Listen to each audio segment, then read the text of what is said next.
Hello everyone, this is another video. I hate to keep making videos about the same thing, but I'm very passionate about pre-foreclosures, helping people. Even if you have moved out of the home, there's still ways for you to sell it. It's yours, you can sell it, as long as they don't have a mortgage on it. Even with a mortgage, you can still sell it. The only reason I mention mortgage is because with a mortgage on it, there is a deadline if they decide to foreclose on you because you are not living up to the obligation in the mortgage that you gave to the lender. One of the biggest misconceptions that we have as consumers is that the bank or the lender gives us a mortgage. That's not true. If you don't remember anything, remember suffixes. I hate to say it like that. OR mortgagor, EE mortgagee. The R gives to the E. The OR gives, and the EE receives. You go to your job, and if you have one, if not, congratulations. Hopefully you are economically independent, where you have no clock to punch in or punch out, and your time is free. To me, my time is my biggest commodity. It is the largest, because what I want to do with my time is spend with my grandson. No one is more important to me than him, because he's still young. As he gets older, then he will gravitate away from that. But I'm fine with that. More than fine with that. At this point right now, I don't want to give him my corrupted ways. That's not at all what I want to do. The only thing I want to do is make sure that he is good. He makes his own decisions, like I always teach him. And I know he gets tired of this. When he was an infant, I always tell him, you always have made decisions for yourself. You just don't understand it, and people don't remind you of it. Like when your mama first fixed your first bottle for you, you didn't like it. You made a decision to push it away from you. You couldn't communicate with your mama, but that told your mama instantly that you didn't like what she gave you. She fixed it, adjusted it, whatever, with the feeding, and you consumed it. Then she bathed you, and then you was out to the next day. That's what grandparents do. They spoil their babies. Well, the kids. Nevertheless, I don't want to get off track. I think I jumped off track, but let's get back on it. Mortgagee, mortgagor. The OR gives. Now, this is one of the things that we do not pay attention to. You go to a bank don't lend you money. That's not what they do. They take your promise to pay, which is referred to as the promissory note. And what they do is they take the promissory note and they get money for it. They don't tell you that, which that's how fraud starts. I'm not going to get into that. Not on this video. The entire video is for some freedom. So you have some freedom, so you know the things that you can do. Even if you have a mortgage and you left the house is still there. You can't get rid of it. Even if it burns down to the ground, that lien is still attached to that property, as long as the legal description matches. One lender, what's them sucker's name, is famous for getting the legal description wrong, and that invalidates their lien. Not Capital One, not Wells Fargo. Then that could happen with them. But there's one that's prone to that. They do it all the time. Can't think of it. Anyway, let's move on. It'll come to me. I'm old. Please forgive me. Let's see. It's for you. You can still sell it. That's why I'm big upon buying property if I can, especially vacant property. If you are like, we'll go with the most recent that I can think of event. I hate to call it event. It was actually a travesty. Harvey in Houston. I know when I was there, I guess about 2 months ago, there were still people that never went back to their homes yet. Very nice homes. They just don't. I know, like the hotel I was staying at, which was a nice hotel. Prices were reasonable still. And people there was like, I'm waiting on FEMA to buy my home from me. Then I can move on with my life. I'm waiting for the city of Houston to consume my liability. Then I can move on. I'm just here to give you another option. I'm not telling you have to sell to me. If you don't take anything from my videos, take this, please. Call me and take the information so no one can take advantage of you. The one thing that actually irritates me is when people say you're trying to steal my property. Let's back up. When that is being said, I think the first thing I think about is title to property. Then you have to think about what state you are in. If you are in a title theory state compared to a lien theory state, that is a difference. Because their foreclosure processes are different. One is a judicial compared to a non-judicial. Some people say that's irrelevant. That depends.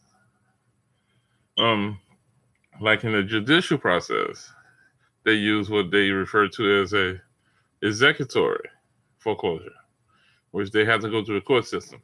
Non-judicial, they don't have to go through the court system. In a sense, they still have to file it. But I think I'm way ahead of myself. I need to back up. When you are at the title company for closing,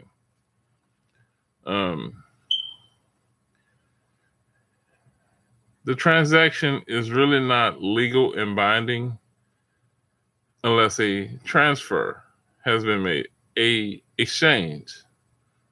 The bank gave you something so you can buy something. Some people say that may be frivolous. I think not. If you get the bank something, and I will say this, you can look this up, and I want you to look up everything I say, everything. When you deposit money in the bank, it's not a deposit. Actually, what it actually is a loan. You're giving the bank a loan. That's why they are so mad when you don't keep so much in it, or when you go to take it out, retrieve it, because they have other plans for it. That's where fractional lending and all that stuff comes from. But I have to keep on track, Cedric. You get the house that you've been wanting. You've been dying for. Because you're trying to keep up with the Joneses or whatever. Good luck with that. Moving on with the conversation. You're making payments on time. And as soon as you can't make a payment, you miss 3 payments. One of the main reasons why they insist if you don't come up with 20% down, if that's still a norm these days, is that they want a way to be more protected. It's all about protection for them. When you structure it and say you want protection for you, they don't want to hear that. Not at all. Let's see. When they want to have private mortgage insurance, some people call it PMI, whatever the insurance term is, all that does is this. I'm not telling you not to make your mortgage payments. That's totally illegal. Don't ever do that. You have the obligation, live up to your obligation, of course. But take a visit to your courthouse and see what happens. The insurance actually is triggered on the 91st day. Missed 3 payments plus 1 day. The 91st day, the obligation is actually paid off.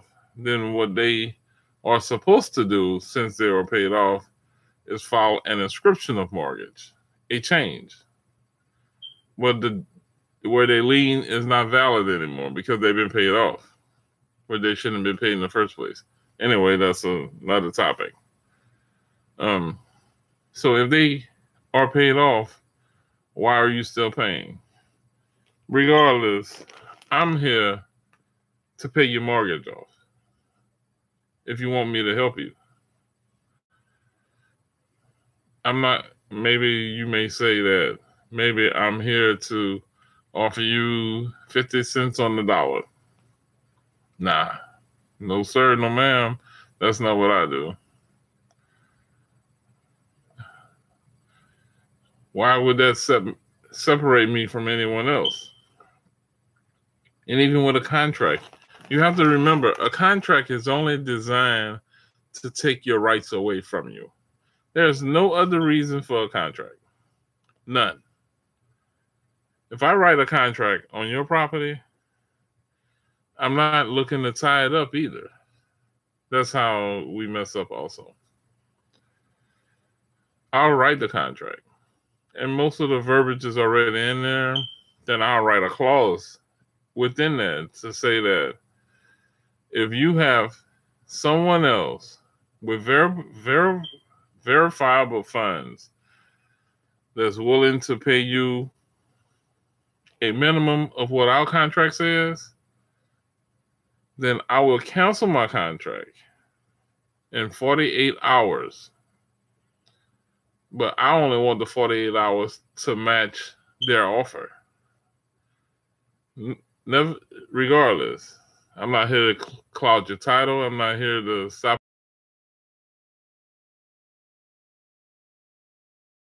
And it's really not money, receiving funds or anything like that.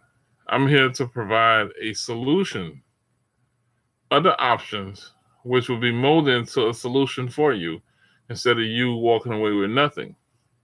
You already walked away. Let me buy it. Give me an opportunity. I'm not asking you to give me your deed. You don't have to give me your deed. Some states you don't have the deed anyway because the mortgage hasn't been satisfied. Let me buy it. It's just something to think about.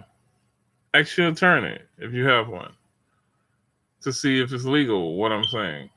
Tell them, watch this video, and let them give you their legal input to see if I'm legitimate or not.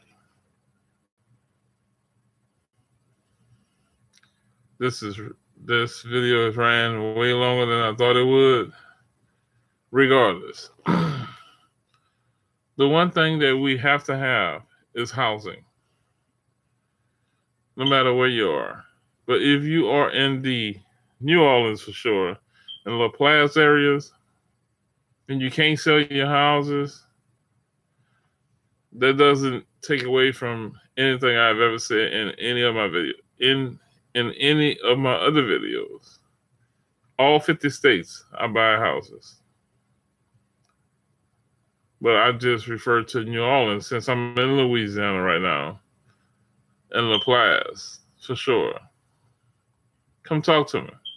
There are plenty of houses where people left after Katrina or before Katrina, not after Katrina, but before Katrina for sure, and they still never came back. Give me a call. Let's talk. A little bit of your time just talking is not insinuating anything. It's not saying that you're going to do this or you're going to do that. These options that I have alluded to, I just would like to talk to you about them. I'm not trying to take anything from you. If anything, benefit from what I do on a daily basis. I mean, daily. 7 days a week, too many hours a day. All I do is real estate.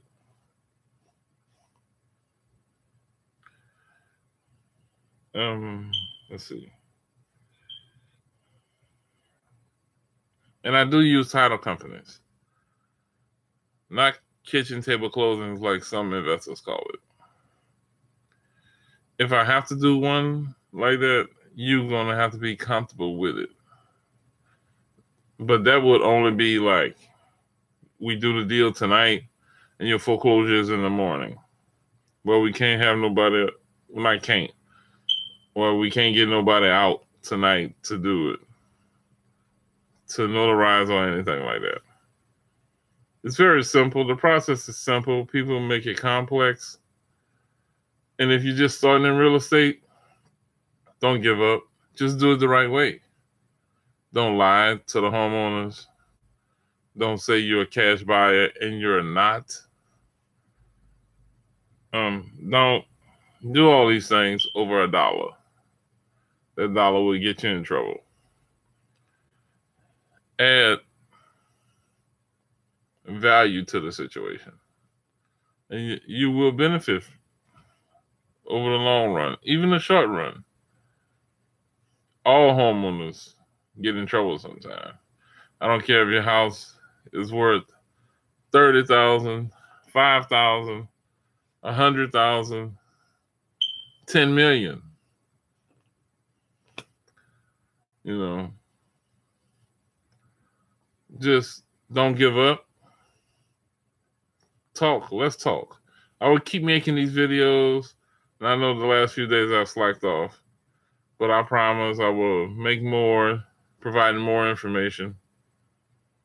And remember, it's very important to know what type of state you live in. If it's a title lien state compared to a lien theory state,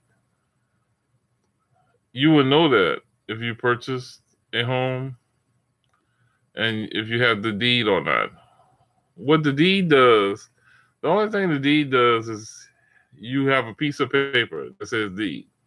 That tells you not only do you have title to it also. There are two forms of title. And what title is a bunch of rights that are grouped together, bunched together. There's legal title and there's equitable title. When I buy a property, I don't need legal title. You can keep a legal title, keep your deed. That'll give you security to know that I'm telling you the truth. All I need is equitable title, and I usually get that with my contract. So if you have any questions, remember, my name is Cedric. My number is 504-610-4539. I will put it, it may be over here or maybe at the bottom. Regardless, I'll do it.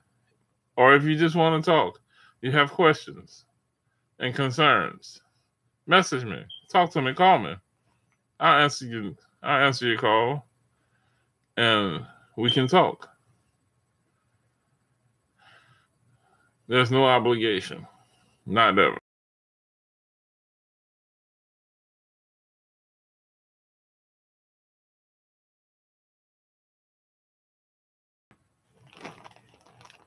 Take care. Later.